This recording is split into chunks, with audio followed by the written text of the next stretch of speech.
Hey everyone, welcome back to the channel. Today, we're diving into how to send money from Remitly to SoFi in 2025. If you're juggling finances across platforms or just need a quick, secure transfer, this guide will make it super easy. Remitly is a popular app for sending money globally, and SoFi is your go-to for banking and investments. So linking them up is a smart move. Let's jump right in. First, make sure you have active accounts on both Remitly and SoFi. Download the Remitly app if you haven't already, and log in or sign up. It's quick and straightforward. Once you're in, head to the Send Money section. This is where the magic happens. Next, you'll need to add a new recipient. Select Bank Account, and enter your SoFi details, like the account number and routing number. Double-check everything to avoid any hiccups. Accuracy is key.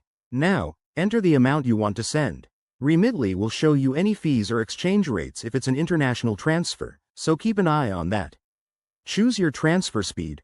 Opt for Express if you're in a rush, though it might cost a bit more. Review all the details on the next screen, then hit Confirm.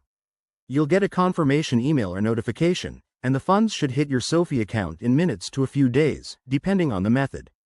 Pro tip: always use a secure Wi-Fi connection for these transactions to protect your info. Once it's done, log into your SoFi app to verify the deposit and track your balance. That's it, simple as that. If you found this helpful, hit that like button, subscribe for more finance tips, and drop a comment if you have questions. Thanks for watching, and see you in the next video.